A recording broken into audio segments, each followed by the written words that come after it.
ain't gonna say too much about that because the topic we want to talk about tonight is kind of fucking heavy. Very heavy. Yeah. I brought my notes. I feel like it can be heavy, but I feel like it's just something that's not talked about as if it's not seen. I think a lot of people walk around, drive around, and ignore it as if the problem is going to eradicate itself, and it's not. So I wanted to talk about, well, let me introduce myself first. Let me introduce, this is Greg from Young Black and Bothered podcast. Myself, I'm Shan from She Gets It podcast. And this is Loudmouth Stereo on the Stereo app, where we bring you content that matters. And tonight's topic is what do you do for the homeless? Or just talking homelessness. I wanted to talk about what are people doing for the homeless, because this is the season, or let's say this has been the year where that shit really matters. There's always been like people on the street. Every city that you go to that you assume to be a great city has homeless people. Every nice area has homeless people. Sometimes people that are homeless disguise it well.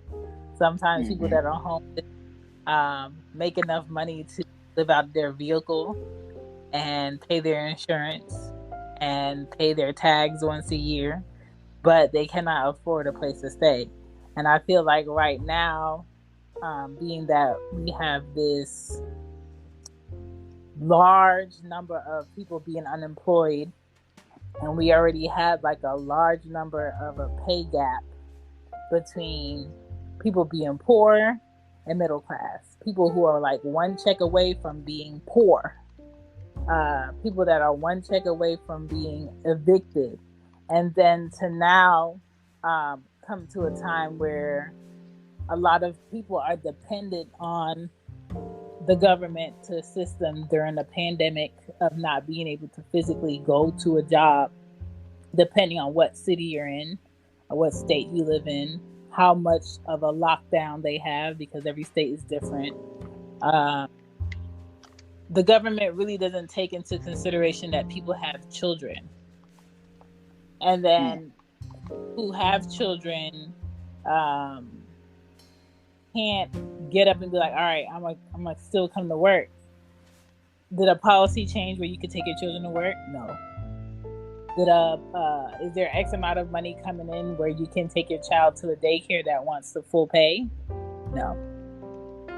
So then it's like, okay, do I go to work and try to pay for someone to watch my kid, and that's where the bulk of my money is going? Or do I not go to work and try to stay home and help my child virtually do school, so nobody doesn't have to like call DFAX on me for not having my kids go to school, and look for work that's remote? And when you have a pandemic where you're looking for work that's remote, first of all, you have to have a house in order to be remote anything. You have to be able to pay for bills. How are you paying for bills when the government has stopped unemployment because of so many fraudulent people making up claims and making up numbers in order to collect checks? And I think for at least 4 to 6 months, people were collecting checks who have never worked in years. And you're starting to wonder how unorganized the government had to be to not catch people with Social Security numbers that have not worked a taxable job in years. And that's if you were swift enough, fast enough, witty enough to catch on. There's a lot of people on the street right now that were evicted out of their homes. I know for Georgia, they opened up the courts for landlords to do evictions. And some people haven't paid rent in 3 months. Some people haven't paid their mortgage in 5 months. And then you have mortgage companies who are taking advantage of people who have mortgages by telling them, oh, don't worry about it, pay it when you get it. But they're adding on a 5% fee every month that you're late with your mortgage. So it's going to be impossible for you to catch up when things get quote unquote back normal, whatever the fuck that is. So it's just really crazy and unfortunate. And I feel like there are a lot of ways that you, myself, other people can figure out a way to give something back to the homeless who cannot ask the government for help for whatever reason. Maybe they don't have their proper paperwork. Maybe they don't have proper identification. Maybe they sleep wherever they could find somewhere to sleep. And I don't know about you, but like every season I try to go through my kids' clothes. I try to go through my kids' toys. I go through my closets on things that I don't really wear, things I could do away with, things I could donate. I try to figure out places where I could donate them. And I try not to just throw things in the trash. Like if it's something that somebody else can use, I try not to throw it in the trash. I try to figure out a way to get it to connect the dots to someone that may need it. Like if you have old clothes, you can give them your old clothes. If you can buy them a meal, I suggest you buy them a meal, or buy them something that they can eat on the go and give to them and not give them money. Because a lot of times you don't even know what mindset those people are in to give them. And it just doesn't make any sense.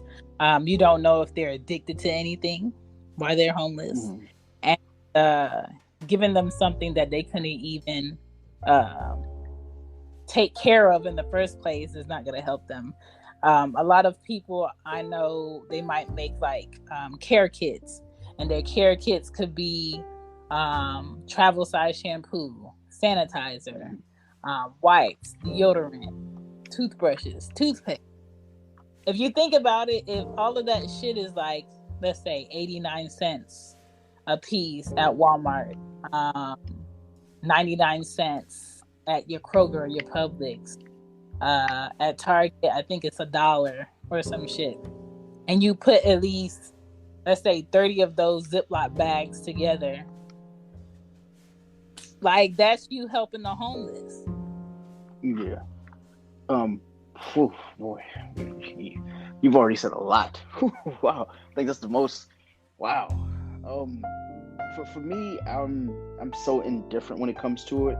The reason why is because I live in a highly, like, I won't say a popular area for homelessness, but like, other than San Francisco and New York, it's known to be like heavy military, ex-military, and the military has kind of like taken care of their own. So what they do is they end up being homeless. The issue though is a lot of people don't know the difference between a homeless person or a person that's homeless and a panhandler. That's where the divide comes in with a lot of people. For me, I mean, I have stories with both homeless people and panhandlers. And for me, I was completely ignorant to it for years. I didn't know the difference. More importantly, I treated them all the same. Everybody was in the same bubble. And when I saw, like, I would leave out of my office or something like that, and I would see it, it's like, like, how am I going to give to you? And you've been here all day, not realizing they may have a drug addiction. They may have, some type of addiction, or more importantly, they actually might genuinely be homeless. The issue is you should just have the heart to give. And for me, like, once upon a time, I didn't have it. And it was because I was so scorned at how homelessness looked. So I have a story. Basically, I was coming out of my firm and we had a whole bunch of leftover food, and I was like, you know what, I'll take this home. This could be food. This could be groceries for the week. When I say groceries, I'm talking about sandwiches, salad, and stuff like that. So, at this point I was driving into work. So I was like, okay, what I'll do is, I'll go to my car, but I'll park the car outside, and then I'll just bring the food down instead of taking the elevator to the garage. So took the car outside, it was sitting outside. started taking food into my car. The issue was there was a homeless guy that was standing outside, and he was just looking at me like piling this free food in the car. Yeah. So I asked him, I was like, "Oh, like, would you like something?" He was like, "Sure." But when I started to try to give him food, he said something to me that it honestly broke my heart. He was like, "I'm homeless, not hungry." And that's been like the story that I knew for like, for years. Because like, wait a minute, I'm trying to give you something that like, to me it seemed like genuine and authentic. Yeah. Like, I know for a fact that I'm helping you out with something. But for him, he was like, "No, like, I need money. I don't need your food. I can go get food from a shelter." And I was like, okay, I get that. But at the same time, it's like, I know for a fact I don't need this, so I would rather give it to you. But he felt like, I was like insulting him with it. So, for a few years after that, I would see homeless people, and I had like this distaste in my mouth, because they would just go around and, they would ask for money. And in DC, they have this thing where they ask for money in a particular amount. So they won't go and say, "Hey, do you have any change?" They'll literally walk up to you and say, "Hey, you got $5. Hey, you got $10." Because they see that DC is like an area where it's, people have money for the most part that work downtown and stuff. So they see that as, hey, we can get money from them and we can ask for an amount. So near my job, there's like a 7-Eleven, there's like a whole bunch of food eateries and things like that. So they purposely hang out in front of the 7-Eleven. The reason why they do that is because they know for a fact you're going in there, but they don't realize how the transactions work. They don't see that a lot of people don't carry cash anymore. I don't carry. It's hard.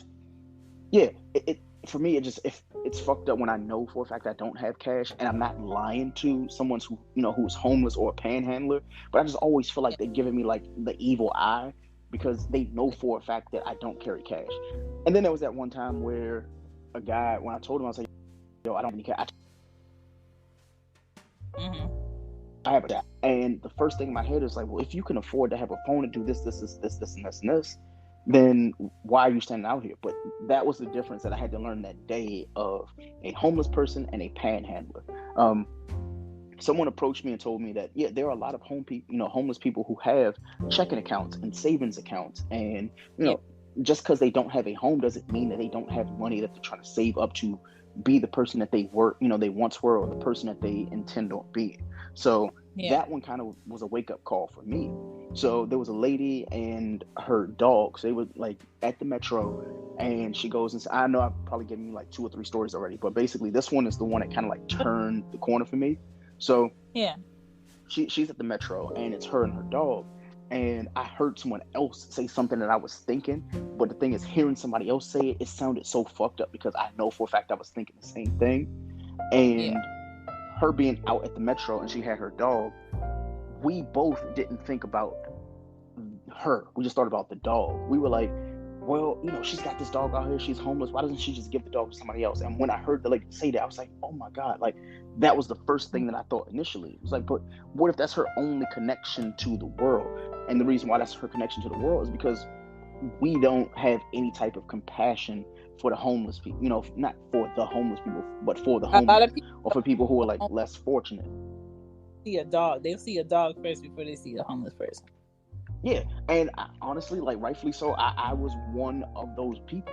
And it took me literally hearing someone else say it. And, this lady, when I say she looked like she came from money, it was almost like you could just like smell it on her. She had on the red bottom. She had like, and I'm not trying to like put anybody in a box, but you can tell when somebody's like entitled and they're looking at people that are just like less than them. And I was like, wait a minute, like you seem to be of a prestigious stature, and I would be considered less than her. I'm a black guy, just coming from a law firm, blah blah blah. Like my firm doesn't have the suit and tie approach. So when I saw her do it, I was like, yo, like she looks like she would be a complete asshole. And the fact that she had said this out loud, I was like, yo, if I'm thinking it and I feel bad, like she's saying it, and for a fact she doesn't give a damn. Like she could care less. So for me, like I kind of learned that day to be a little bit more compassionate when it comes to people who are homeless, or people who are living without a home, or honestly people who are even living in shelters, because there are people who do have homes and they have a housing to go to, but during the day they don't have a job. Like right now, think about it. Like homelessness is going to go up even more in 2021 Right. because now I know for a fact in DC, like they are evicting people. And the thing is, once you get evicted in DC or in like the Maryland and Virginia area, there's a certain time Yeah. frame where you can't go and apply for another home. So God Nope. forbid if you don't like, yeah, you go and you decide, you know what, I don't have a home I can go to. You have to hope you have a friend, or you have to hope that, you know, you go to some apartment complex or some building that says, you know what, we understand, but you also have to have a job too. So you can't just go in there with nothing. So you might just be out here, you know, Yeah. and it's just hard knowing that. Like I had a friend who lived out of their car for 4 months, Mhm. and you couldn't tell me he was homeless. Like he Yeah. wouldn't even tell us that he was homeless, and the only thing that truly kept him down and not telling us that he was homeless was the fact that he didn't want people knowing his situation. And you would be surprised how many people think that same way, Mm-hmm. which is really fucked up. But I mean, I want to cut, you know, myself or you off. We have 2 voicemails. I'm dying to hear what these about. Like Let's see. Let me play the first one. You know what's crazy too? Like a lot of people just assume that they're like lazy and all these things, you know. But the system, believe it or not, has worked. Once you fall off and out the system, is made for you to for it to be almost impossible for you to get back in. Like, I remember I tried to get a PO box one time because I didn't have an address.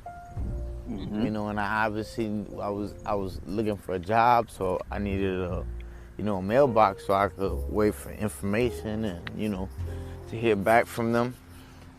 But they basically said I need an address to get a PO box. So it's like, hey man, if I had an address, do you think I'd be here trying to get a fucking PO box? Exactly. You know, so that's just like one of the ways to where it's like, you know, you're just going around in circles, man. yeah. Yeah. These Oh, go ahead, Shay. for even for insurance purposes, I worked for a company for like 4.5 years for insurance. You can't get insurance on a vehicle with a PO box. You can't get a quote with a PO box. Certain things in government and legalities do block you if you don't have an address. So yeah, that is true. What's up, guys? What's What's going on, up? Xavier?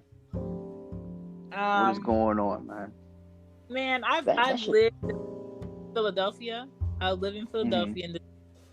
I've seen homeless people. I've seen my mom give them food, give them clothes.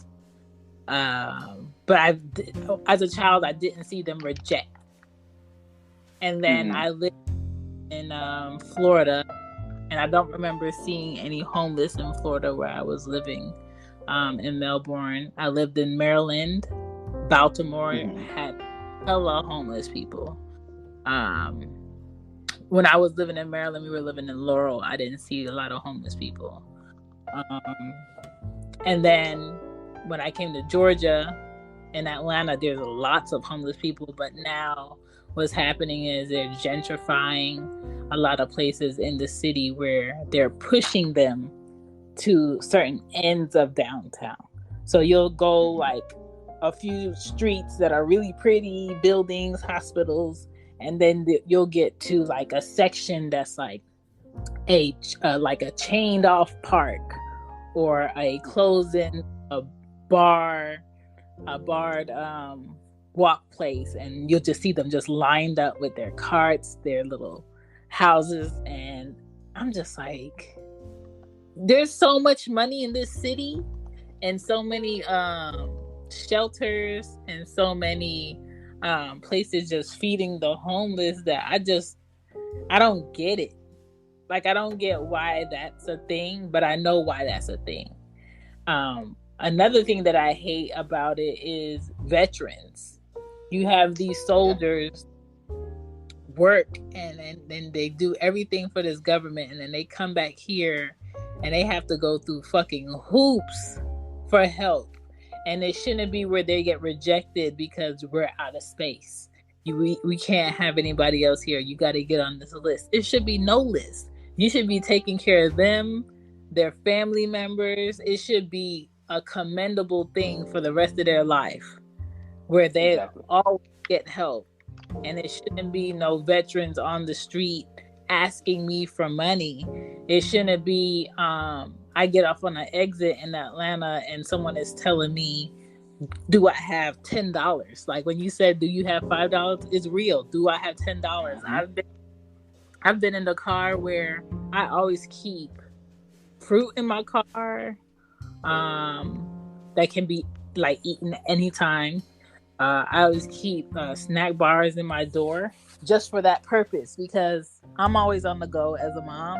But at the same time, if I see somebody homeless, I want to be able to give them something that if I have to toss it, they can easily pick it up. You know, if I have to give it to them, they don't feel like I put my hands on the food that I'm giving to them. Because you still want to treat people like humans. You still want to treat them. This is how I would want my food handled. And I've offered homeless people fruit or food, and they'll see me about to put it out the door and they'll completely skip my car. Oh yeah, man. Boy, like for me, you're talking about like the military and stuff like that. Like we can talk at length about this. For me personally, I truly fail to understand that at least the town I live in DC, our town doesn't have a real homelessness problem, but a really bad problem with veterans and people who have been displaced out of the military with mental or mental illness or injury. Between coming back from the military and not being able to be placed in an actual job or being injured because of your service, like that's a really big deal here in DC. A lot of the people that you consider to be homeless, they still do get checks. Yeah. The issue is they can't get a job. There's a difference between getting a check in the mail and actually having placement of work. What do you do for 7.5 hours knowing for a fact that like, hey, like your bills would be paid like if you lived off base? But the thing is, they're not going to let you live on base. You went into the military thinking, hey, they're going to make sure that we're good. They give you this dream and they sell it to you of, hey, this is what we will give you and what we will offer you. But then when you get back home, like you may have like family members who have left town. You may have family members who have passed. They're like military people who've been in there 15, 20 years. They come back, their mom has passed away. They sold the parents' house or something like that. So what can they go to? Different. Yeah, like you come back from overseas to Iraq and this place and you don't have anything. So all you have is the money that they gave you when you literally touched back down, and they said, hey, if you need anything, just know you will get a check on the 1st and the 15th. You will get that check, but you need to figure out life between, here and there. The issue is how do you teach somebody who honestly, they just have known that their life has pretty much been taken care of for 10, 15, 20 years in the military. The military gave them square meals. They gave them a place to sleep. They gave them, honestly, community. And you go from that to just going back to your hometown, and it's completely changed. Honestly, me living in DC, it's been gentrified so much that honestly, when we go into DC, we don't even go to the same parts of the city that we used to go to. We go to the places where it's like, oh, like it wasn't safe to go there, but it's the only place that we can go where we can find people that look like us. So imagine being a home, someone from the military. You come back after 20 years of service, and then you go back to DC or you go back to Georgia, and the town that you knew, it's not even the street is completely different. Yeah, it's not even a street anymore. Like, trust me, in like Maryland, for example, there are more like roundabouts, and what do you call those weird? Are they called traffic circles where you have to go all the way around in order to get to the left? Yeah. Like you coming in the right lane, you got to go all the way around just to turn and make a left or right turn. I hate those fucking things. Like I've talked to like people, like the homeless people in our area, and they look at us in DC and they're like, yo, this street was a two-way street, one way up, one way down, and they turned it into a street where you have to go into a circle in order to get back to that same street, which they hate because it's like, okay, like that's when they were trying to stop accidents from happening and stopping people from speeding.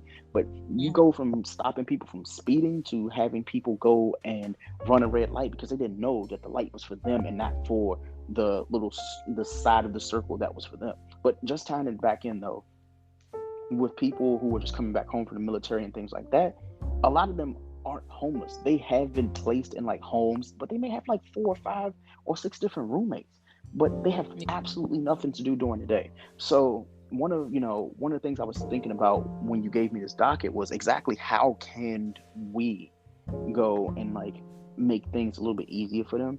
So Mhm. me living in DC, I've always seen homeless people play like chess and checkers. So I was like, how about one day instead of people going out to the club and to the bar and stuff like this, and I'm including myself in this argument, how about Mhm. we go and sit with them on a Friday? Friday, 5 o'clock, it's kind of warm outside. Like right now, today in DC, it's like perfect weather. It was like 76 degrees, which is like Mhm. perfect for us. So how about going and even if you decide you want to take some alcohol, you get 2 Dixie cups, you give them a cup, you have a cup, and y'all just Yeah. play chess, talk. And the reason why is because I've seen so many movies where you would see like a homeless person or a homeless community, and the stories that they tell about the neighborhood, you learn so much more about it. And DC, for example, they have a newspaper called Street Sense, where Mhm. they employ the homeless and give them a sense of work-life balance, all while getting information about the city that we think we know, but they know it even more. Like Yeah. they see the streets day in and day out. They sleep in these streets, they walk around in these streets, they venture in parts of the town that we normally wouldn't. So yes, that's why they call it street sense. So for me, like, I just want homeless people to know that they're appreciated and they are human.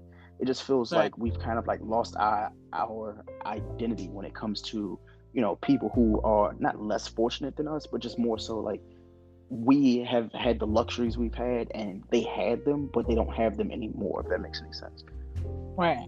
And I think a lot of people become neglectful of, not all their stories are the same. Like, you don't know why they're homeless.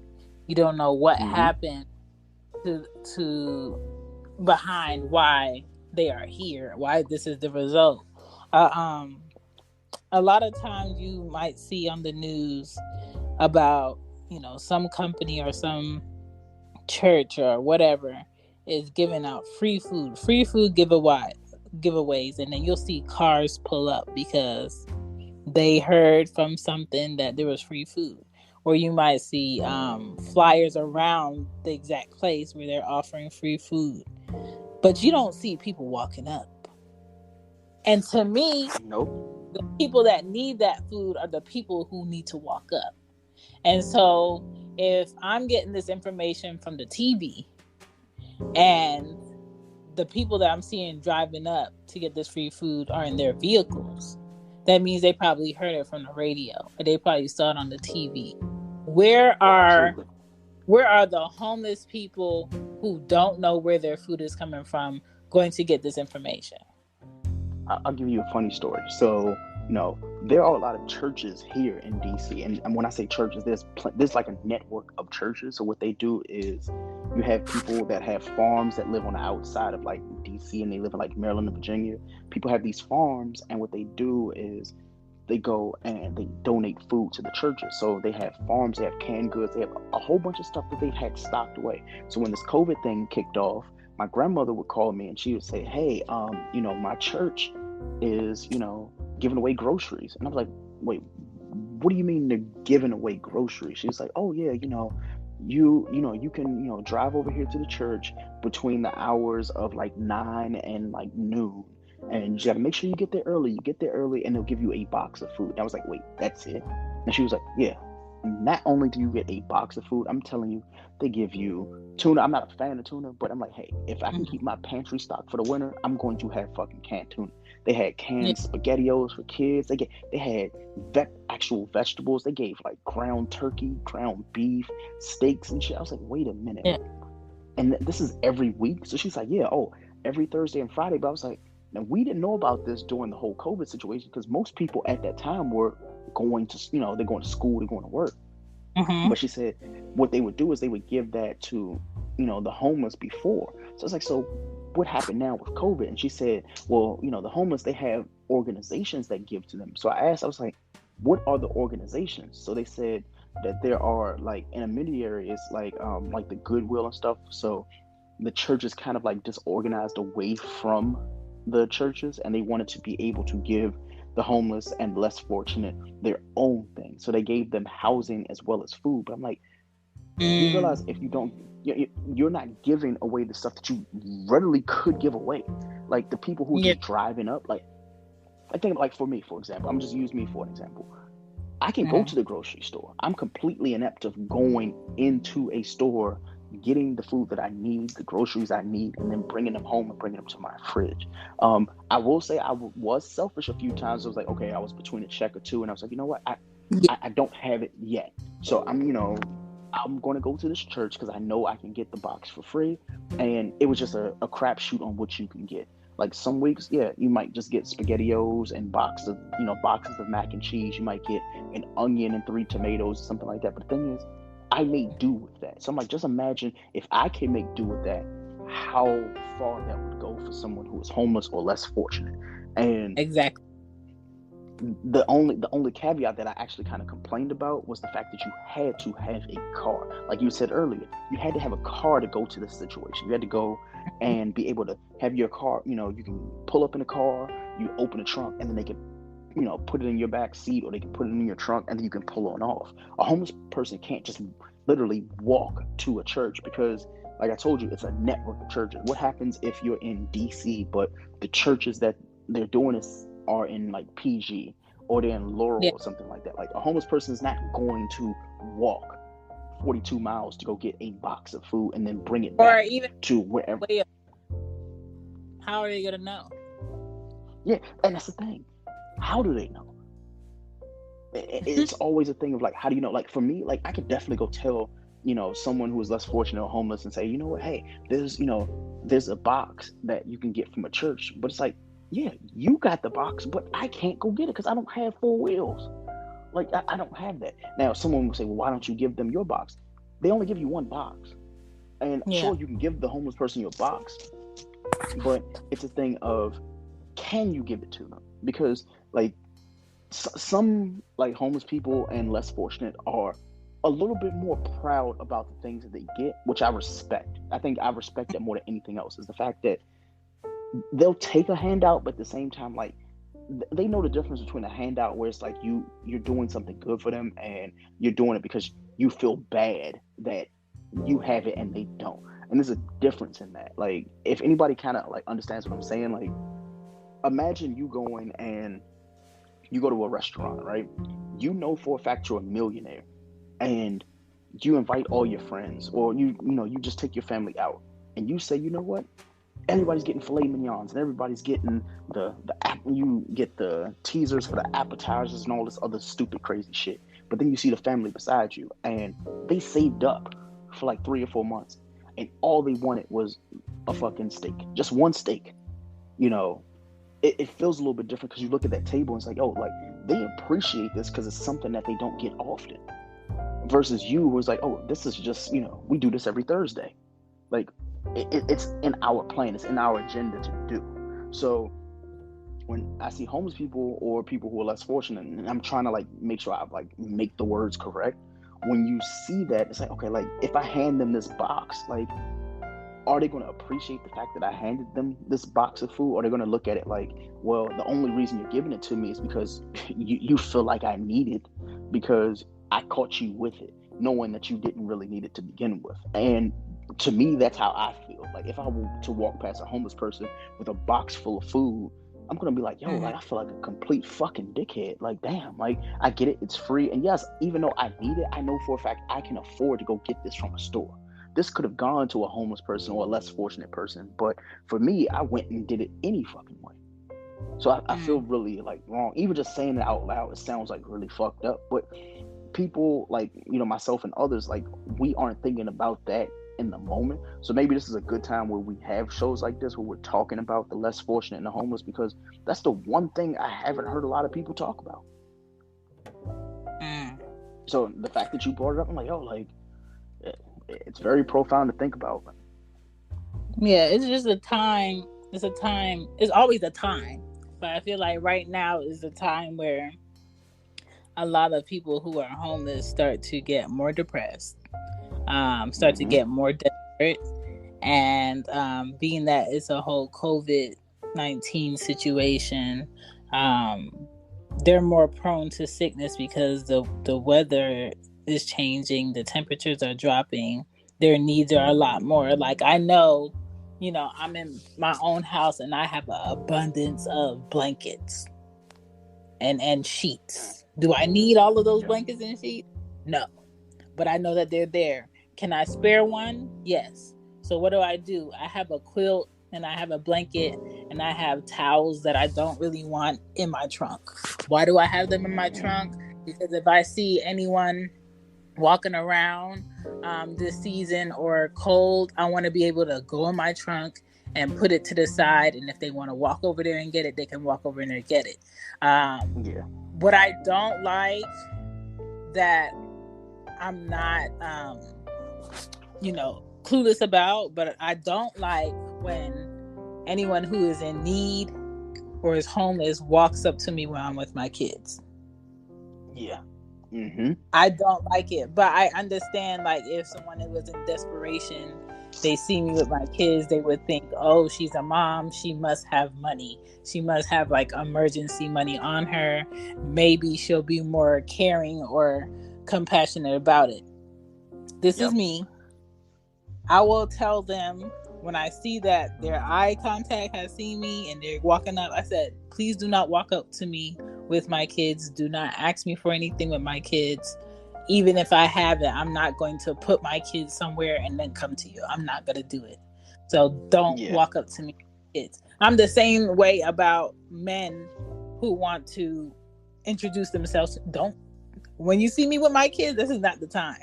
I'm not going to engage with you. I'm not going to get your number. Like, this is Atlanta. They kidnap kids all the time. The version is what they do. I'm not with it.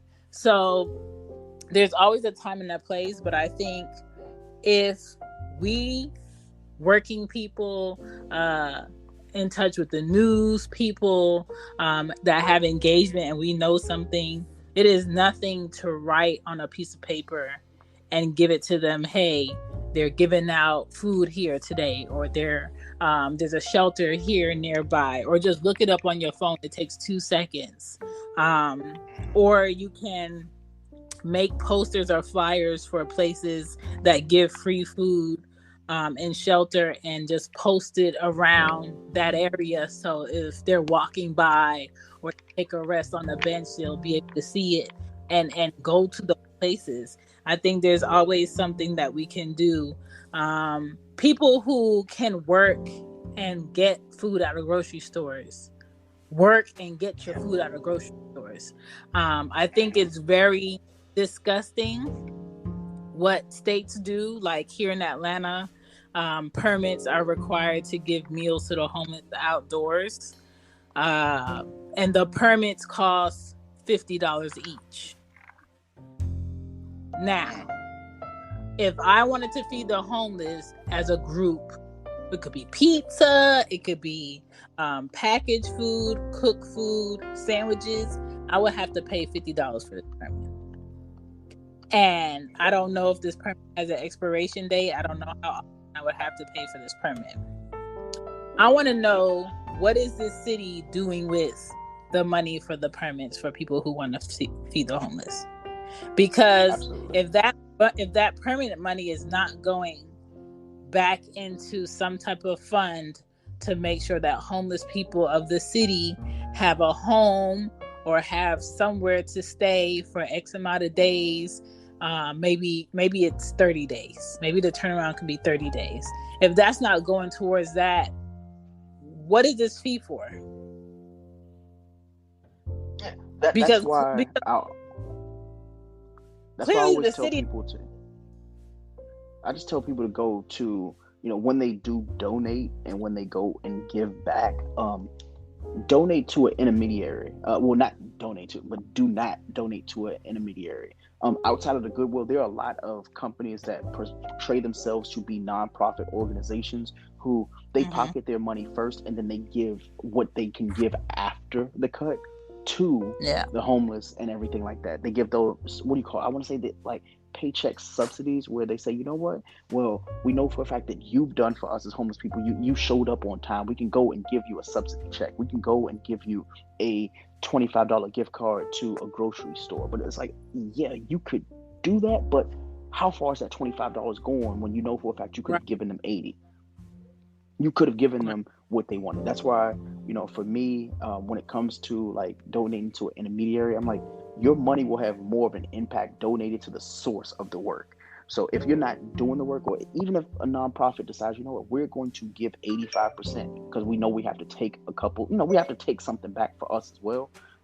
I'm fully for that. But there's a difference between an 80-30 cut and it flips to a 30-80, where the homeless see 30% and you are seeing 80%, because you have to keep people on board to make sure that they can go and give the benefits to the homeless and the less fortunate, which is really fucked up to think about it. But I know in DC it's a lot of that, where there are companies who say, hey, we are a nonprofit organization and we do, we do food drives, and every Tuesday we can go and we can drive the ice cream truck to the end of this corner in this neighborhood that's already less fortunate, and we can tell them, hey, like, if you line up at 6 a.m., we'll be there at 10 a.m. and you go ahead and you line up, we'll give you some food that should sustain you until next Tuesday. Here's the issue though.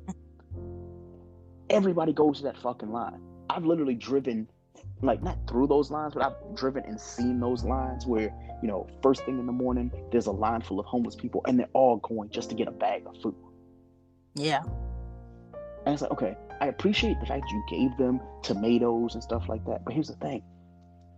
They need a place to actually cook that stuff.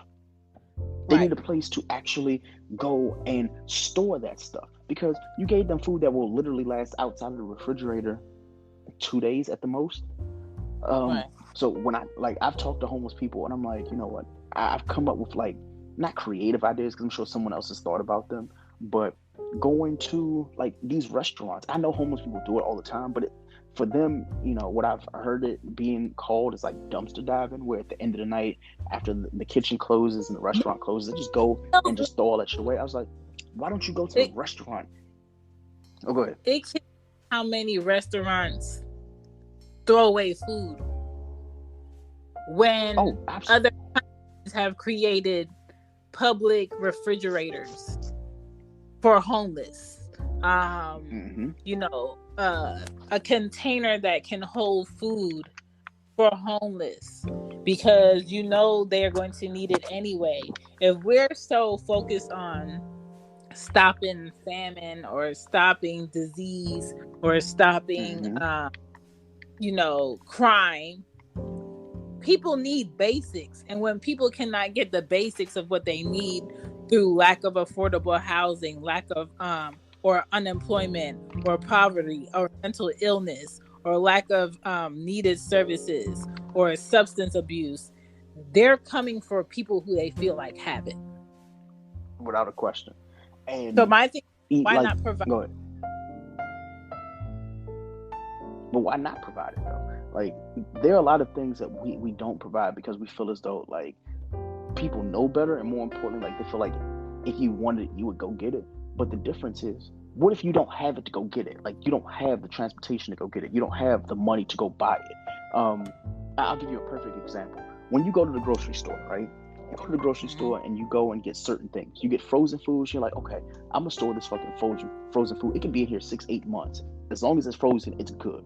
Like, a lot of people have that mind frame. But then you go into you go to the perimeter of the store. For a fact, if you decided you're gonna go get carrots, those carrots only last you so long. You go and you buy a salad. Like, for example, I bought a salad last week. So last week was roughly the 3rd, 4th, 5th of the month. I got the salad, and it was one of those the containers that is like $5 from Safeway, but it's enough salad to last just one person, maybe like I'd say a lunch and dinner for the week. If you make your salad, add chicken to it, something like that, it's a week's worth of salad. The issue is I bought it on the 5th and it told me that the salad expired on the 10th. So it's like, wait a minute. So this is literally 5 days worth of food. And what happens on the 10th? So I asked the guy, I was like, wait a minute, is this going to be good past the 10th? He was like, it will. But a lot of people, they'll smell like the fact that it's been sitting in their fridge or it's not like super fresh or pristine fresh. And I was like, so what do you guys do? I don't care about what happens when it gets to my house. What do y'all do? He was like, well, what we do is we will go and we'll package it and say that it is done on the 10th. Like after the 10th, it's best buy. So everybody's like, oh, it's the best buy, meaning like eat A before lot and it of will people taste go good. to the grocery store early in the morning, um, Mm-hmm. on like Fridays at the end of the week, and they'll buy their meat that day because it's like $4 instead of $11. Oh, absolutely. Absolutely. But see, also when it comes to meat and poultry and stuff like that, though, you have to know the butcher. Like for me, I know for a fact I can go to Whole Foods, I can go to Trader Joe's, I can go to Costco, and that cut of meat is going to be different than Safeway. I feel like Safeway, what they do is Oh, I've it's learned our safe, schedule. not safe, honey. No, it is not safe.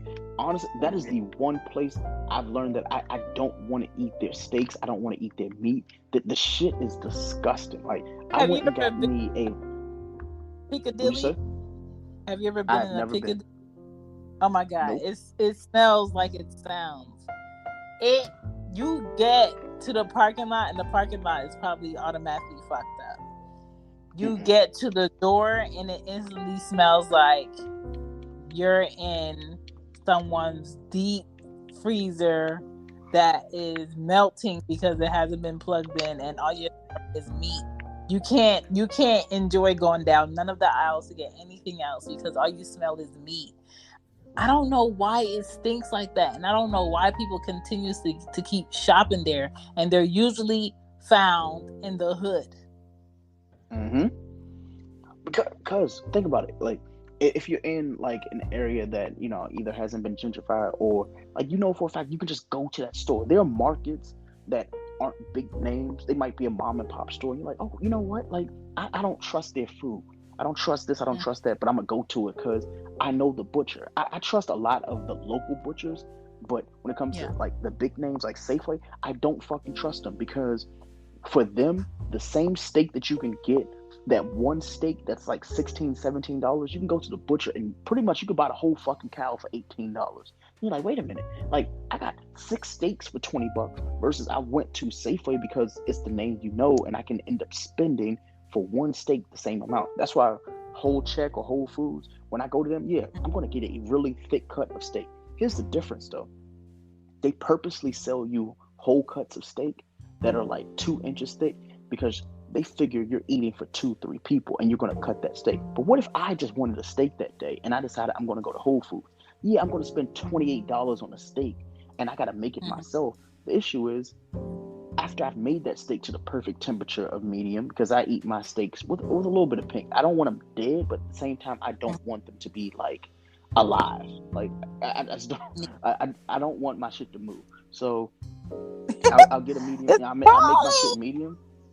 Yeah, Yeah. like when I go to Whole Foods, I just want to make sure that like the cut of the meat is perfect. But just tying it back into homelessness, like I want people that are homeless to be able to say they're not me. They can go into Whole Foods or go outside of Whole Foods at the end of the closing day and say, "Hey, is there a way somehow that I can go and get the food that you were about to go and discard, so I don't have to go and dumpster dive. I don't have to go and dive into the dumpster at 3 o'clock in the morning. I know for a fact you close at 10 o'clock. At 10 o'clock, I can stand there and say, you know what? You know me. I'm a regular person. I'm a human just like you are. I shouldn't have to go and dive for scraps that obviously the rats are going to get into, the mice are going to get into. Like, Right. give me those things so I can sustain myself to do the things that I need to possibly do." And Right. it's just so weird because you would think grocery stores are like the number one, the top of the list, that they would say, you know what? There should be a less fortunate hour. They have the senior citizen Yeah. hour. They have the first responders. But what about for homeless people? You just say, hey, it's truck day. We know for a fact we're getting more poultry, we're getting more meat, we're getting more groceries, more frozen food, shit like that. How about you give them an hour to say, you know what?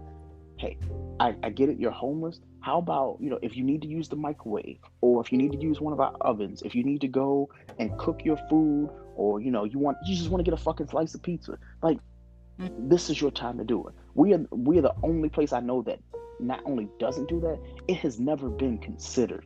So maybe it's something that it needs to be considered, but someone actually needs to put that forth in action, because I've never seen it in any country, any continent I've ever been to. I've never seen them treat homeless people where they treat them like first responders. Because honestly, homeless people to me are first responders. They're the first ones to see everything. They honestly, I Yep. would say, not only do they keep the neighborhood safe, like I've seen homeless people who will live. They're like the neighborhood watch.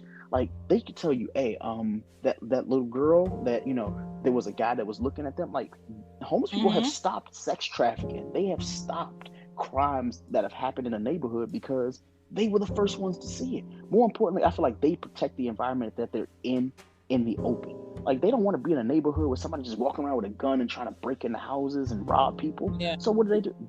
They would protect your neighborhood, which is also their neighborhood, but at the same time, they have a sense of respect because even though they don't have four walls to protect them, they definitely have the community that will take care of them. And that is, like, to me, the most like beautiful thing when it comes to it. But I think we talked way too much because we got way too many voicemails at this point. Hey guys, what's going on? Bro here, enjoying the cast so far. I've got a question for you. Do you look at black homeless people and white homeless people differently? I find myself not caring too much about white homeless people because I feel like the world is set up for them to win, and they kind of squander that away. So I noticed that I'm a little bit partial. Do you find this to be true, or what's your thoughts? That's You interesting. want to go first, or you want to? I'll go first. I think that has to do with your experiences and your environment and what you've seen. I haven't always lived somewhere where it was predominantly black people. I haven't always lived somewhere where it's predominantly white people or Middle Eastern or Asian. I've been around all ethnicities. So to me, when someone is homeless, I don't think about their skin color and them being homeless. I think about what I've seen. And me living in New York for like 6+ years, I've seen repeated homeless people come on the train early in the morning, have a child in a stroller, wait till we like 2 minutes in on the ride, start asking everybody on the car for anything they have. If you think about it, let's say the whole train is about 12 cars, right? Let's say 7 people on each car that train gives this homeless person $1. Within an hour, he can go from car to car in that train. There are working people with apartments, cars, bills, debt that don't even make that much money per hour. So the homeless people in New York, quote unquote, if they're homeless, make way more money than the people who are clocking in and getting that money taxed. And I've seen them with wads of cash, and I've seen them at the end of the day get off that 6 train, meet up with the next person that's been on the other train, and count their money in stacks. So for me, seeing that and then coming back to Georgia and seeing all different cultures be homeless, color is like the last thing on my mind. To me, it's like, okay, whatever they did in life got them here in this predicament. What can I give them that's not money? And that's what I do. Oh boy, yeah. Well, I'm about to go in on this one, so please forgive me. Anybody who has ever been homeless or feels like I'm about to say something offensive, I am. So black versus white homelessness. Basically, do I see them differently? I judge, more importantly, I judge homeless people who are my color who don't take care of their appearance. Like, when I say that, I absolutely mean that. Someone's going to say, oh, well, that's really fucked up, Greg. But I'm like, there's an opportunity to fix your appearance as a homeless person. Someone will say, oh, they don't have a shower, they don't have this and they don't have that. I'm like, there's a difference between not having and completely just making yourself to not be presentable in your homelessness. And it's definitely a possibility that you can change it. So in DC, there are homeless people who you're like, okay, they're homeless, but they're trying. Like you can tell that they're purposely going and trying to Let me make the wash your best out of car. Let me do this for you. Like, yeah, okay. they're making the best out of a bad situation. But then you have the other flip of that coin, which are people who completely refuse for the sake of looking homeless to get money. Now, someone's going to say, what do you mean looking homeless to get money? When I say this, someone's gonna be really offended by the way I say it, but they know for a fact they've been in a situation like this, and they're like, "Well, that actually kind of makes sense." Have you ever been in a situation where you've been on a train, when you've been on a bus, or when you've walked past an area where there's a homeless person, and there was like a certain stench, a certain smell, and you're like, "There's no fucking way that them being who they are."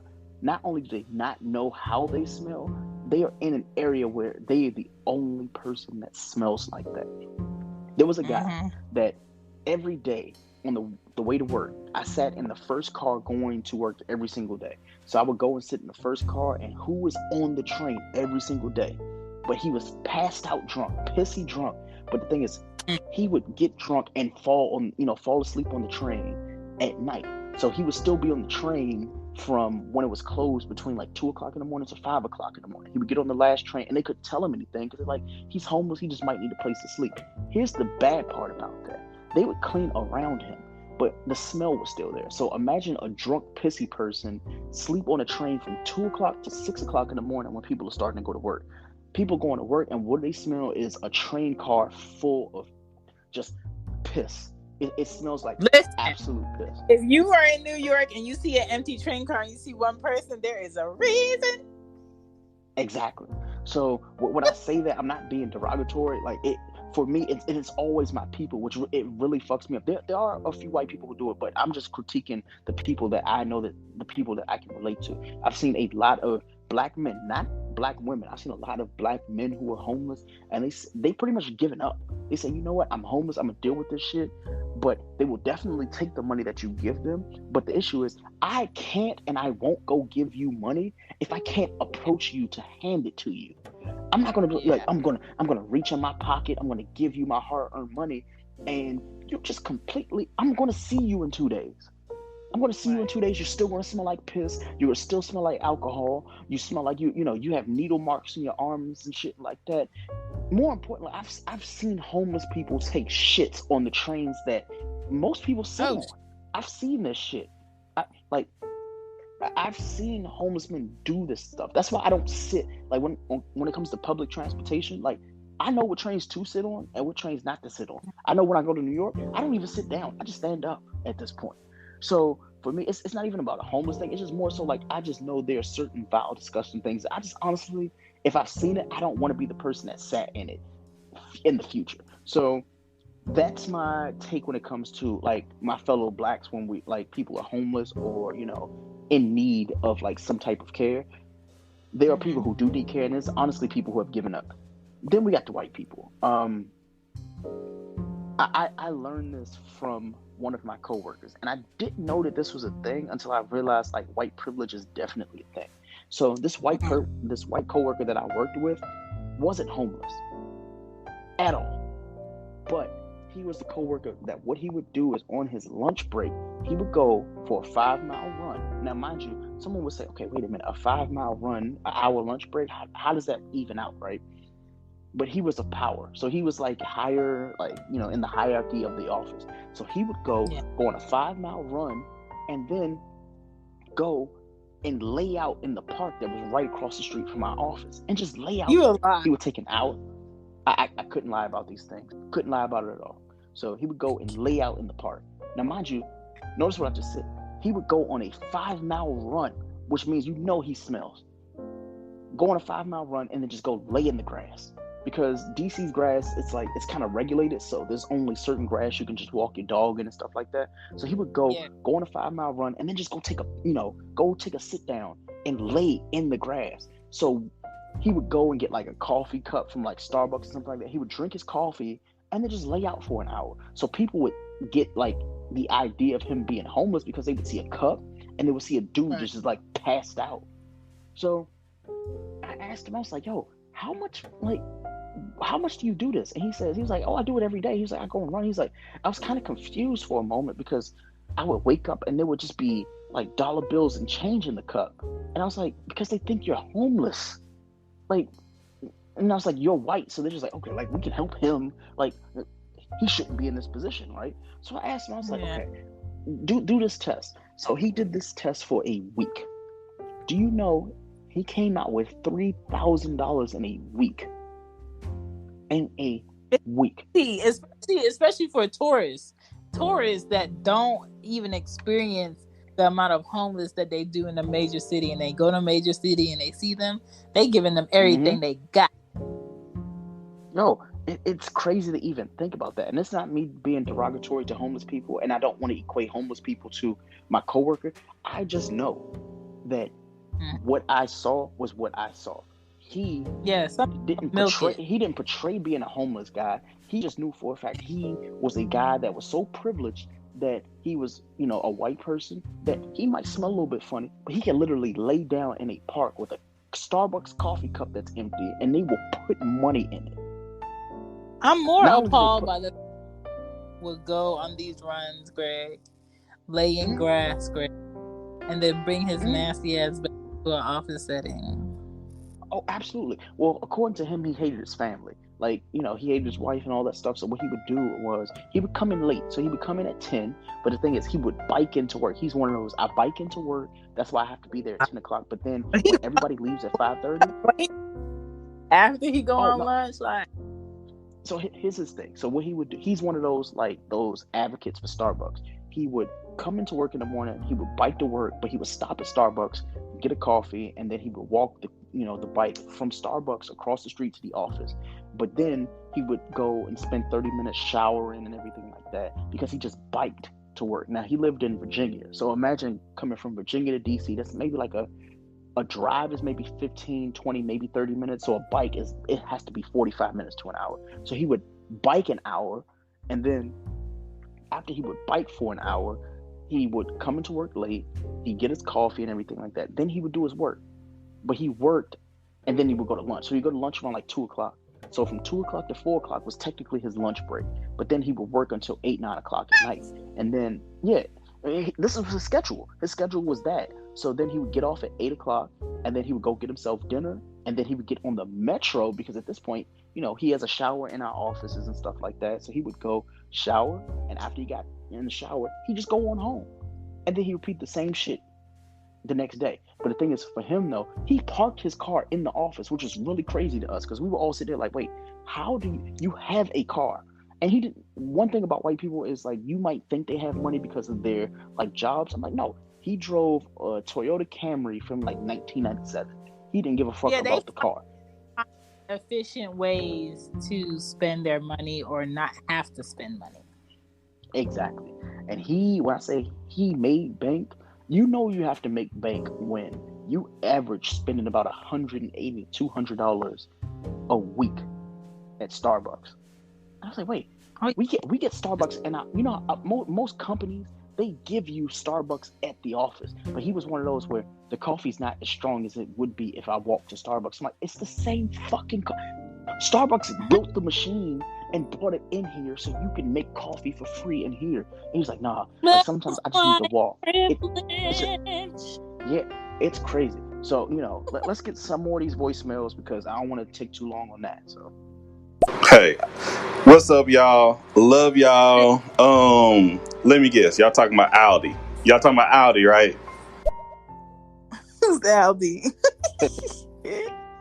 You got to sous vide that joint, Greg. Got to put you up on game, baby. You got to sous vide that motherfucker. Oh, Lord. Okay, now we're talking about a topic that I'm pretty aware of. I actually work for a food bank. They can actually do that, okay? There are actually food banks like that. I don't work for a food bank. I work for a food distribution center here in Seattle.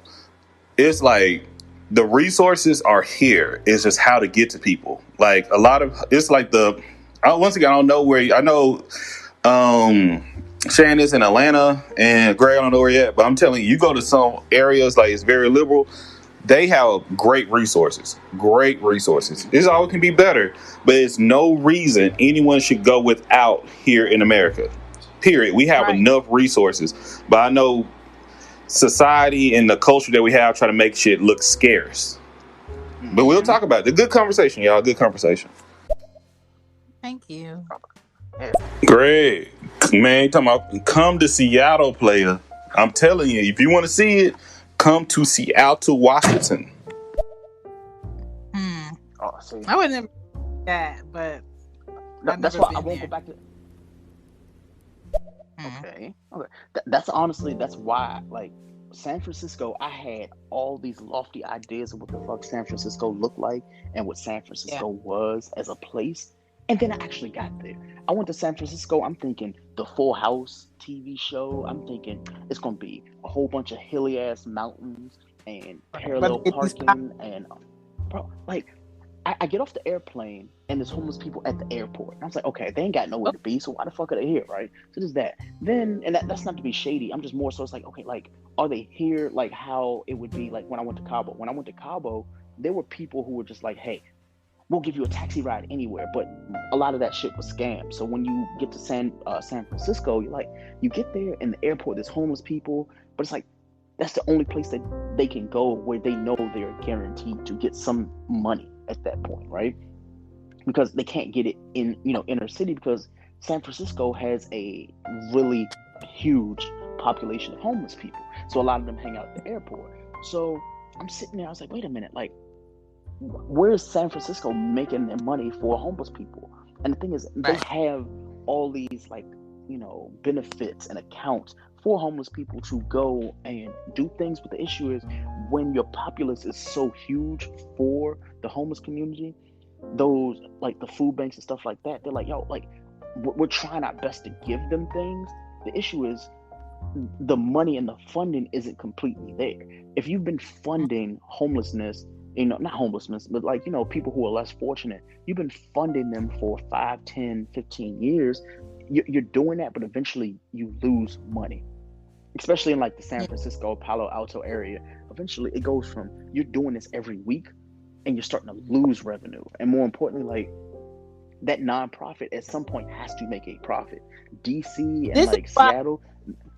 it has to be it has to be like a group set up to, how are we going to get all of these people back on their feet to do for themselves? You can't keep feeding somebody, not teaching them how to feed themselves. Yeah. Or even having the resources there for them to afford to be back into society and sustain. Yeah. I want people to understand, like, what you and I are talking about. Like, it's not being derogatory. It's not like offending homeless people. Trust me, we've talked about the pros and the cons when it comes to it. It just hurts knowing that, like, there are a lot of people who don't know the ways and the efforts that it takes to actually fund and feed the homeless and the less fortunate. But it has to be something that is met. It can't be something where I continuously give, and I can't do it every single day. Because I used to personally get offended when, a homeless person would ask me to be like, hey, do you have $1? Do you have some change? And I would give them what I had, because I'm like, you know what? I'm in a good mood. I got $5 in my pocket. I'm gonna go ahead and give them this $5. I felt like I did the greatest fucking thing on planet Earth. And then the next day, they're there again.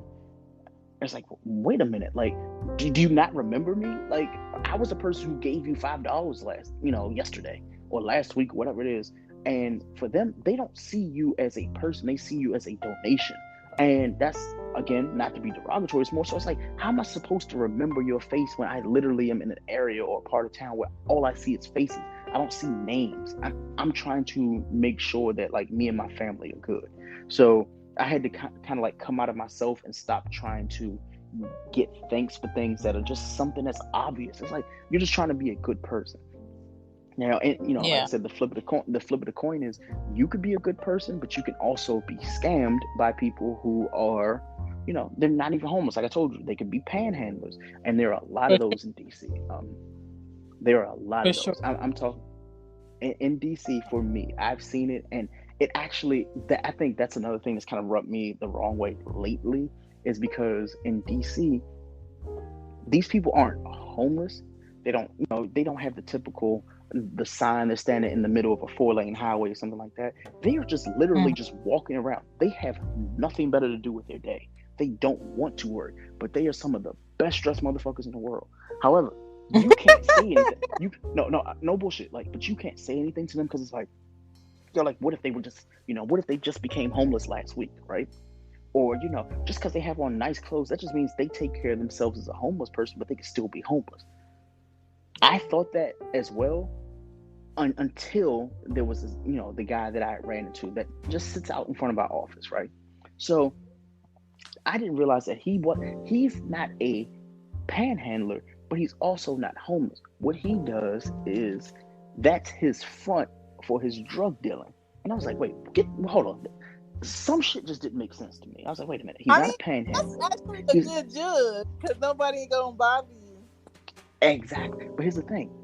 Everybody knows he does it. The reason why is because he's the only homeless person. He'll walk up to somebody coming out of my office building and he was like, hey, do you have any change? But the thing is, he never asked for like, hey, do you have some change or do you have $1? It's always a specific amount. It's always like, do you have $2? Do you have $3? And when he doesn't ask for specific money, he always asks for some shit that it's like, yo, there's no fucking way you just asked me for that. Like, he's asked people who are coming from Starbucks, like they're in their way, on their way to Starbucks or they're coming back from Starbucks, and he was like, well, you could have taken me with you. Wait, what, nigga? Like, no. The audacity. Like, not only did you say, could you go with me? Like, there's some days he's like, oh, well, I'll hold the door for you, and that's a whole nother tier. When you have the people who do the things that you could do readily for yourself and expect things. So, I had to get out of the habit in DC of saying, I'll see what I can do. That's my cue of I ain't got it. And instead of me saying, you know what, I don't have any money for you, I'll say, I'll see what happens when I come out of the store. Because sometimes, you know what, I'll go and I'll like swipe my card and it says, do you want cash back? And then sometimes I'll say, you know what, give me $5 and I'll give it to a homeless person. But most of the times, honestly, I'm going there, I'm get what I'm going to get, and I'm going to leave out. And then when I walk out, I have that look of disgust, like I said something wrong, and it's like, hey, man, I ain't got it. I'm sorry, I only had cash. But I could have said that on the way in there. So, that's on me. But the dudes that were drug dealers just... Oh, go ahead. When I worked in sales for this tech company, there's homeless people that weren't like, oh my God, somebody's coming like homeless, but like you can tell like you're coming here because all the corporate people come here for their breakfast. And I would use the fact that I didn't need this breakfast, but I have the money to buy this breakfast, and I would use them to not gain that extra weight. And I'd be like, hey, if you would like something to eat, come in here and order it and I'll pay for it. And I would be like, okay, I'm not getting breakfast, but somebody else got breakfast. Because I can do without that.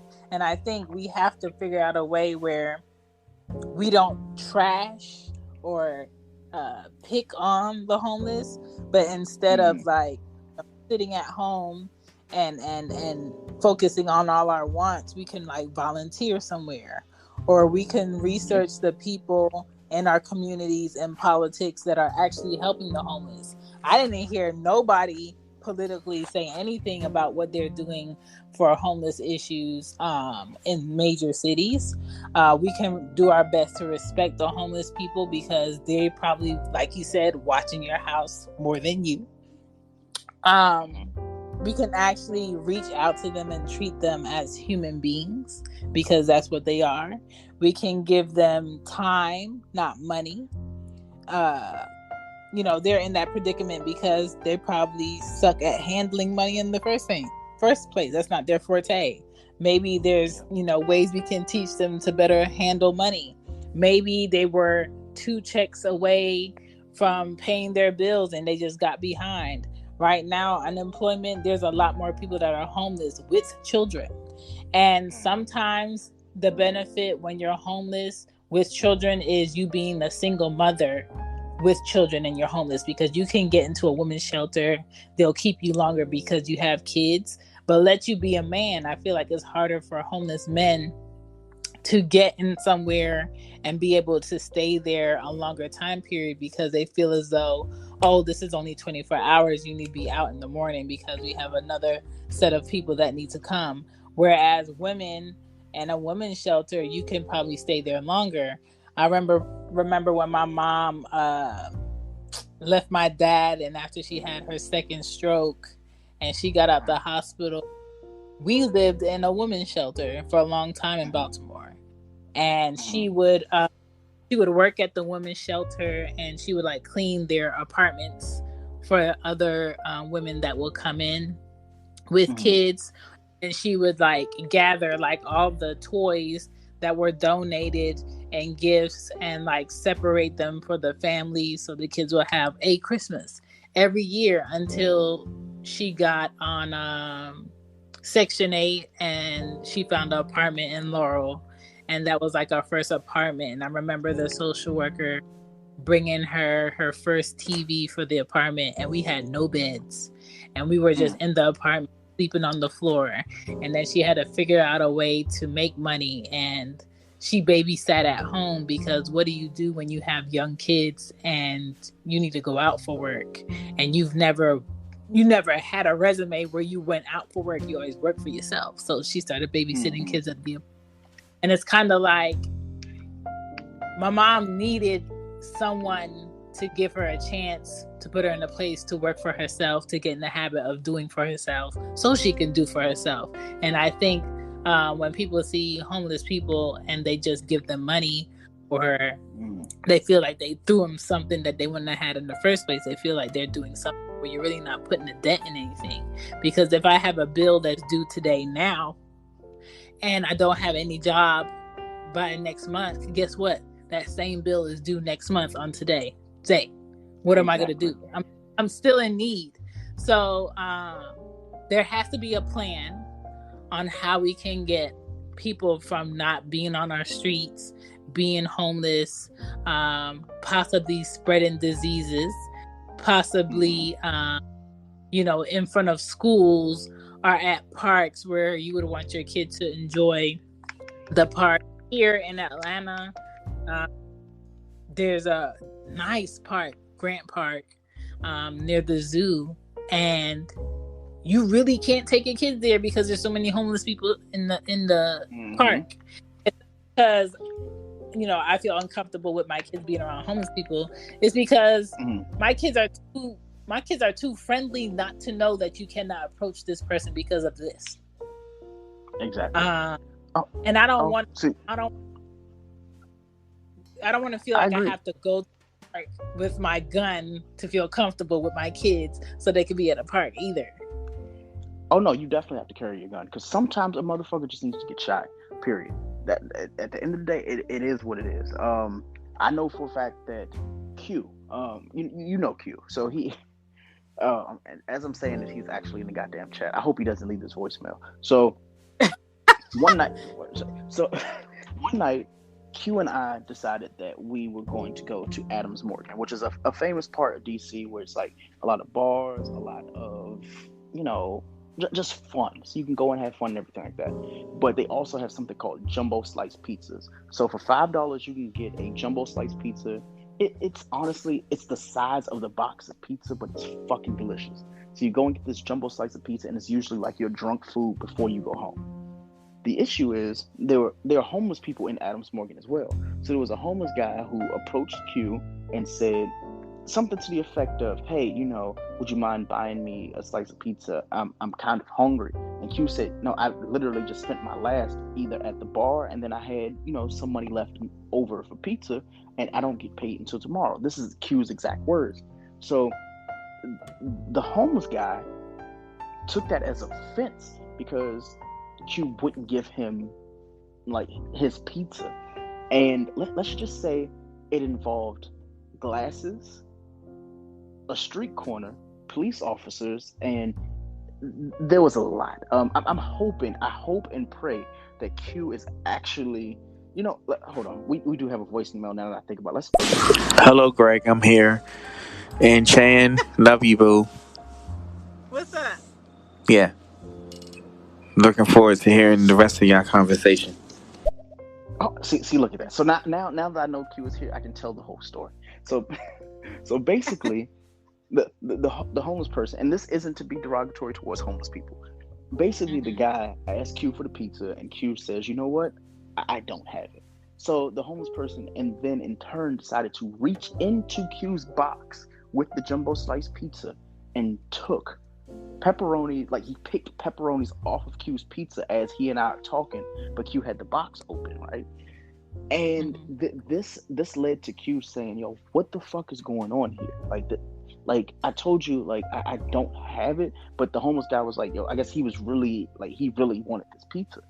And Q basically he and the homeless guy ended up in a fight, and only to find out, they ended up in a fight, only to find out, like, obviously the homeless guy was wrong in this regard, because, like, regardless of what part of town you are, you're still considered a civilian, and you are considered to be a resident of, like, the district or the city or the town that you're in. So they know that there's two different homeless communities. There's the homeless community that wants to do better, and then they're like the antagonistic, like, homeless community. DC has both, but the difference with DC is they have a lot of the antagonistic homeless community, where they do things and there's no consequence to it, because, like, they know that they want to probably go to jail, or they know, importantly, like, they can just do it and it's not going to be a consequence to it. So he reached into Q's pizza box, took the pepperonis off the pizza, and the police officer saw him do it. And Q told him, he was like, "Yo, like, I don't have any more money." He was like, "At that point, you might as well have the pizza." And the dude said something to him. He was like, "Well, if you would have just given it to me the first time, we wouldn't have had to go through this." And Q was like, "Wait, what the?" He was like, "Wait, what just happened?" Q was honestly, I've never seen Q more confused. He's like, "There's no fucking way." He not only did he reach into my pizza, but he told me, he was like, "You should just give it to me anyway." So Q hands me his glasses. This is where the glasses come in. Hands me the glasses. He was like, "Yo, like, I can't go out like that." So him and the dude end up squaring up over this slice of pizza and the pepperonis, and they end up fighting, to the point where there were police officers that were standing like 6, maybe 8 feet away. They watched the entire fucking thing, from the pizza situation to the fact that they were getting into a fight. They ended up arresting the homeless guy, and they said, "You know what, you've been doing this, but the thing is, you're making a bad representative of the homeless community in DC, because, like, there are good homeless people. When I say that, I mean that. There are, like, homeless people who they look out for the community, make sure that they do good by the community. More important, like, they're just good people. And then you have people like that person who is just like, yo, like, I'm going to do what I want because there's no consequence." And those type of people are what kind of scares people into opening up their wallets or pulling out their purse in front of them and saying, "Hey, you know, I'll give you what I have." Because we've seen it, like, Q's seen it, I've seen it, where there's been a lady or a guy who pull out their wallets, and it's not actually a homeless person or a person that's in need. It's just a person who's a jack boy, which, you know, we call them that here, just jack boys, who they'll literally just go, they act like they're homeless, they act like they need money, and you decide, you know what, I'm going to donate to them. They will snatch your wallet and run. You've never seen your wallet travel faster than somebody who stole it. And more importantly, you know that they're a track star. I've seen people get their wallets snatched, and by the time they actually acknowledge the fact that it's not in their hand anymore, that person's like a street light up. So that's not to, you know, like, make it seem like it's bad, like all homeless people are bad, because they're not. But there are definitely situations where you just know there are rules. Like, you are a person that can go and help and donate to homeless people. But me personally, my number one rule is, if it's not like tangible cash that you just had laying in your back pocket, or, you know, it's in your, like, on your person, where you say, you know what, I do have, you know, I closed my tab at a bar, or I went to a restaurant and got some food, and you know what, I have $5 or $10 in my pocket, but I don't have to go digging for it. Yeah, I'll go and take that out and give it to a homeless person. My number one rule, do that. Don't go into your purse. Don't go and grab your wallet and say, don't show. Right. Like, you wouldn't do this anywhere else. You wouldn't go and say, you know what, I'm going to take my wallet out and just hand it to somebody. You know, just let, you know, people know I have 11 fucking credit cards, and the next thing you know, I'm giving them cash and they take the entire fucking wallet. Now I'm assed out. Right. So there's definitely that. But, you know, in the same turn, you know, and same, like, flip of the coin, there are, like, not just homeless people, but people who are, like, less fortunate, that hate that stigma. They don't want that stigma because in DC, like, our community is a little bit weird when it comes to homelessness. You never know what you're gonna get. Like, you don't know if that person is actually homeless, or they just might have a drug addiction, or they just honestly they're just out and about. Like, they might just be drunk, and they're like, you know what, I'm gonna just I'm already drunk. I smell like alcohol. Let me just go ahead and just go to U Street. And U Street is one of those places where people just honestly are drunk, and they can just they'll have their hand out, and people will hand them money. So you just have to, at least here in DC, you have to be really mindful of that. I don't know how it is anywhere else, but I know for a fact that's definitely a thing in DC. The people that mostly I feel like get forgotten are the people that have mental illness. I feel like a lot of the communities, people that have homes that know of, that's such and such, the lady that always be on such and such avenue, she has a mental illness. And then something happens with someone who doesn't know her, and then the police are called. And I feel like the police are trained to have a certain code that's supposed to be called if someone has suffered from some mental illness. But lately, they've just been killing them. Lately, they've just been aggressively going at them, and it's ending up where that person loses their life.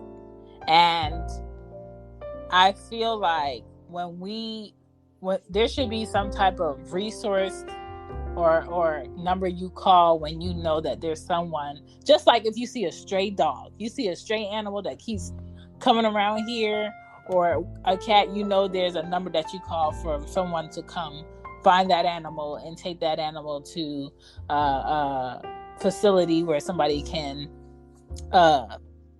adopt that animal. And then if they don't adopt that animal, then other things happen to the animal. I'm not saying that homeless people who have an illness should be treated like animals, but it should be some type of resource where someone that works under a government organization can come in that area and possibly assist with this person, because sometimes they can get delirious where they might walk out into the street and get hit by a car. Sometimes they can do things to harm themselves if they're having some type of manic attack. And I think the only way that people like you and I can help someone in the that is homeless or might suffer from a mental illness or just in need and don't have the necessities is to know where to go. So for Atlanta, there's a website that's www.homelessshelterdirectory.org, where if you want to take posters and post them up around your neighborhood, you can post that up with the address, so someone who is homeless knows where to go. There's www.acsatl.org. For DC, there's dcist.com, so where you can volunteer to help the homeless. There's www.some.org/volunteer to help the homeless. There's miriamskitchen.org. I don't know if you're familiar with that. Madam's Kitchen, Yeah, so there's like so many things that we can do instead of passing them or rolling up our window or feeling irritated if they are like sitting outside. Like, what would you do if you were in need? You're going to do things. If you were in need, that's what you would do. You would be near a store. You would be near where there was food. You would go in a park where you can be at peace and there's not a whole bunch of cars driving by. What would you do if you had to keep an eye on all the things that you ever had all day? You would keep it in a cart or in something where you can carry it. Like, it's common sense on why they have these things. It's common sense on why they don't smell right. It's common sense on how irritated you would be if you haven't had a shower in 9 days and clean water to drink, and you haven't washed your face, or you don't even know what your face looks like because you haven't been in front of a mirror. It's common sense to be irritated when you haven't gotten good sleep in like 3 weeks. So just remember that they're human beings. They're out here. If you have clothes that you really don't need, put it in your trunk, put it in the bag. If you have pillows that can be used, you can put a pillowcase over it, and you can put it in your trunk. If you have blankets that have been used that you can give away, put it in your trunk. And if you see somebody in need, just put it to the side of the road. If you see someone with kids, make sure that they're clean, wash them, give it to them, or donate it, or take it to I don't even like taking it to places like a Goodwill or a thrift, because you physically would have to have money to go in there and buy those things. They're not giving it away for free. So I just try to, whenever I see someone in need, try to pull over real quick, especially if I don't have my kids, because I do not do this when I have my kids. And I try to do whatever I can do to give someone something that makes them feel more human. Like, you feel way more comfortable in clean clothes. You feel way more comfortable when you're dry, when you're warm, all of that. So I try to keep that in consideration. And the reason why I made this episode, and I wanted to do this episode with you, because we can talk about what's happening all day. We can talk about what we don't like, about what's not right. We could talk about how we need a vacation. But there's always the forgotten about, and the forgotten about to me is the homeless. Yeah, I mean, even just like to make it completely transparent as well, like the homeless aren't sitting here like attempting, and more importantly, they don't listen to like podcasts. But I'm sure that's probably just me being like ignorant about it. You never know; they might actually listen to this stuff, and they're like, you know what?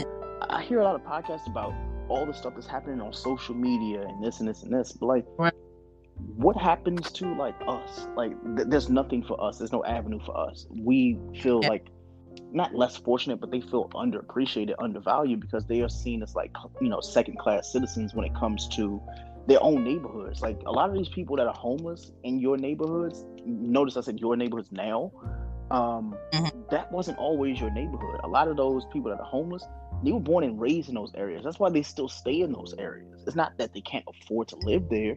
It's because they've been priced out. Gentrification is literally, it's ruined a lot of here in DC.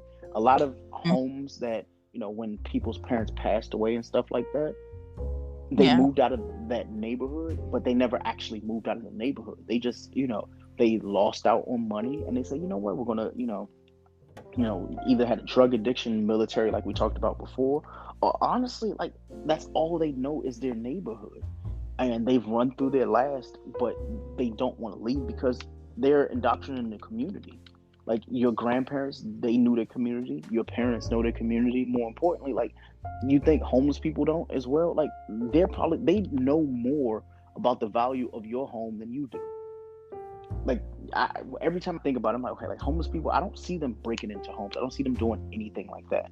I see them protecting it more than anything else. So when it comes to, for me, like, my little effort that I plan on doing for homeless people more is doing more than just, hey, like, do you need hats, gloves, and shoes and things like that? Like, you know, I want to make a conscious effort to be a better person to them, because I feel like they have, for the most part, done a lot for our community. Yeah, like we talked about, this panhandlers and people who are, you know, that aren't of the same, you know, cut from the same cloth, but there are a lot of people who are in need, but they have no avenue of actually talking. So the fact that you've listed out so many sites and so many like companies, organizations that help, like, that helps even our listeners right now who they might not know. Like, okay, Atlanta and DC, they're heavily populated with like the homeless community, but they might even know their own towns, their own like townships. They might have a homeless community that they drive past every day. And just because they only see one person standing at a street light or something like that, they think, oh, that's the only homeless person. You don't know. It might be them today, but it could be 5 more people tomorrow, and you never know. So you want to try to, like, not only know your community, but know the people that are protecting it. Because a lot of the people that are protecting your livelihood in your neighborhood aren't the people in the squad cars. They're the people who you look at every day and discuss, because while you're on your way to work, they are doing the same things they did yesterday. Not because they want to, it's because they have no other option. Facts. But that's all I wanted to chat Nah, about. Might not be our yeah, regular 4, 5, 6 hours, but I just hope that people are just more aware of it for this season going into the new year, and just not blinded by their personal problems, because I feel like that just creates more issues when you're blinded by your personal problems. We always hear that the poor eats the rich, hmm but I feel like we can balance it out by just being aware. absolutely. So we can do like a brief, like not a Q&A, but more so we'll just listen to the people's like messages. We only have two right now. We can play those and then we can get up out of here. Or they So will let's. jump in front of your car and make them run over you. Oh yeah, That Oh too. yeah, take like that does happen. yeah, that definitely happens. Yo, sister and brother, how y'all doing? Listen, What's up, Frank? the world struggles from a form of mental illness. Like, Mm-hmm. you know, I can't. If you got, if you're hating on somebody and can't show love, you can't hug your neighbor. That's a form of mental illness to me. That's my perspective, though, right? I mean, I'm from Facts. the city too, Greg. I'm from DC, Hmm Leroy Park, Northwest, Howard hmm University. Shout out. But you know, Absolutely. DC is a vicious cycle of like, especially in certain areas like Southeast DC, Southwest DC. They're hmm just a big city, Northwest. You know, it's a it's only the strong survive type mentality, and that's in most of your Yeah, big cities. And Mm, everything's moved so fast that people ain't thinking. mm. absolutely. Shout out to Frank, man. Like, yeah, like you said, man. At least here in DC, it is definitely the survival of the fittest. You never know.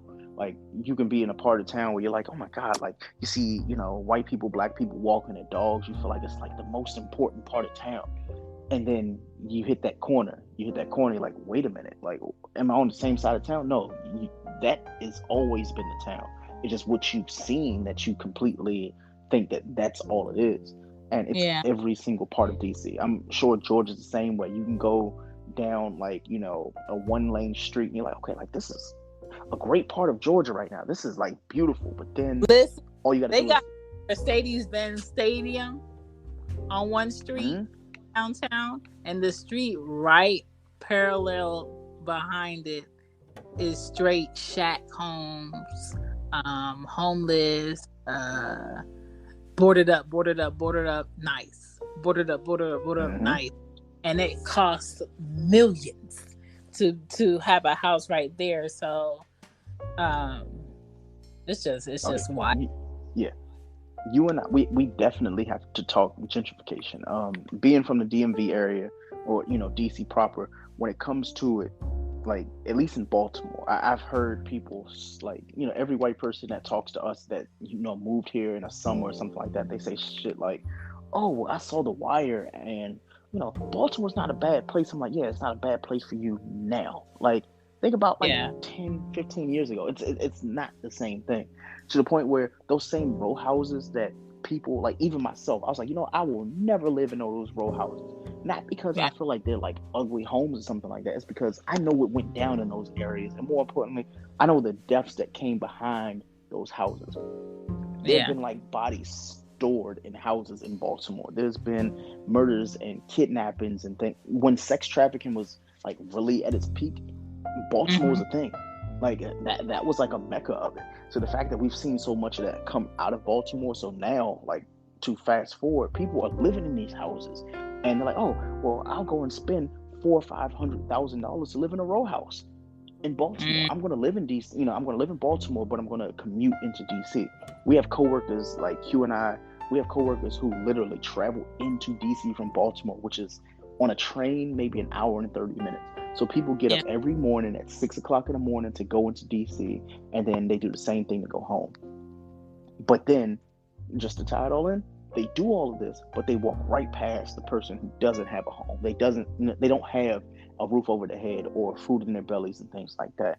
And they look at them like, well, maybe they just need to be in a different part of town, or better them than me. The issue is it could always be you. Not only could it always be you, all of us right now in 2020 have come to the realization that you are not only just a check away, you could be a check from not, you could not get a check and you could be right there. You could be that person who's like, you know what, today's my last day at work. And by the way, I don't know where that next check is coming from. And you could be homeless.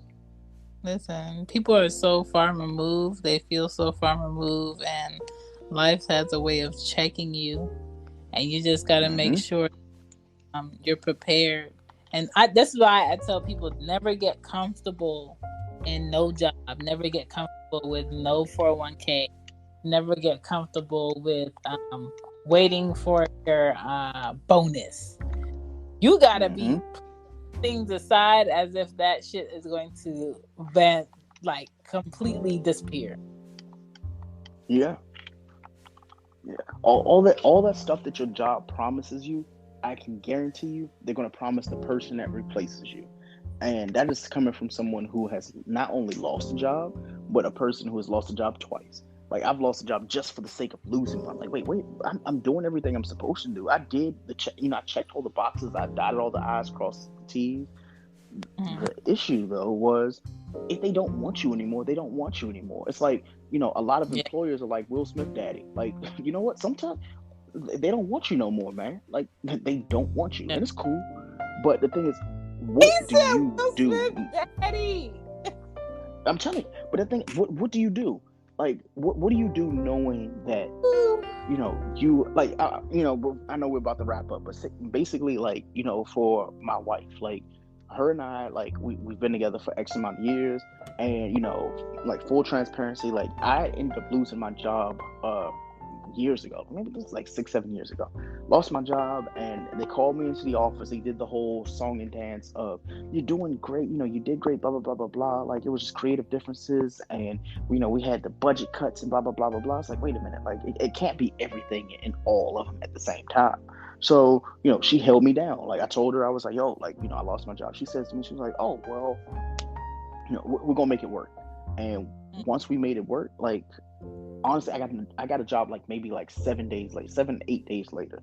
And this job ended up working out. And I was like, you know what? Like, perfect. Like, I'm back on my feet. But like, that was the most stressful 7 days ever. So for me to say that it was my most, like, 7 days was stressful, just imagine being that homeless person who every day is 7 days. Like, every day feels like 7 days. You wake up in the morning and you're like, you know what?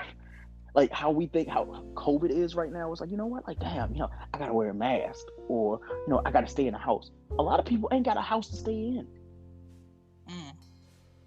Like, a lot of people don't have cable. They don't have cell phones. Like, yeah, they might have a checking account or something like that, but a lot of people just don't have. And you have to be, like, gracious at the fact that you have a lot of privileges in 2020 going into 2021 that a lot of people don't. And you walk past those same people every day and you turn your nose up, you don't appreciate them, and more importantly, like, you look at them as if that can't be you.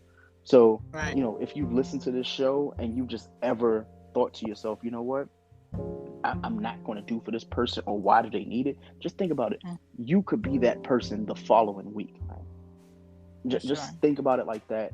Sit on it, table it, and boy, like, I just hope that people learn that there's so much to come out of life, and you never know where you're gonna land. So, Shannon, like, you did great on this topic. I appreciate the fact that you brought it up, because a lot of bullshit that's been going in stereo. People have been talking about tarot cards, nonsense, and other stupid shit. Yeah, absolute nonsense. Like, the fact that not only are you talking about something that's meaningful, a lot of people can relate to it. So I appreciate the fact that you gave this to not just me, but for the stereo audience that is listening. Shout out to everybody who is listening right now. I don't want to go through all the names, but I'll just say, like, Flo, Eve Baby, Raga Kappa, Joseph James, LeBron apparently is in here, Court K, Tina 31, Beauty and Brains, Eric 12, et cetera, et cetera. There's a lot of people. It's getting late though. Shane, again, thank you, because thank you we for needed sharing. it, stereo needs it, and Sure. Till next time. Oh boy. Peace.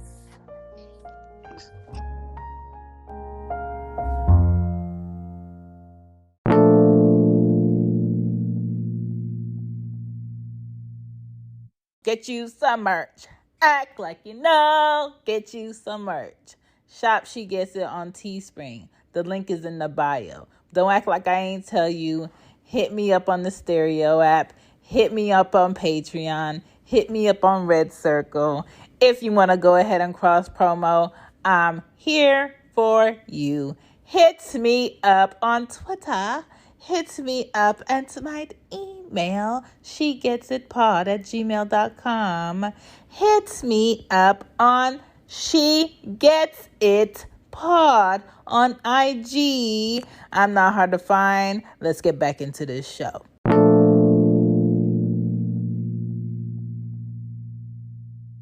Don't forget to check out Young Black and Bothered podcast with Greg on it and his clique of Young Black and Bothered peeps. This is She Gets It podcast. Please add us and follow us on the Stereo app, Loudmouth Stereo. Peace.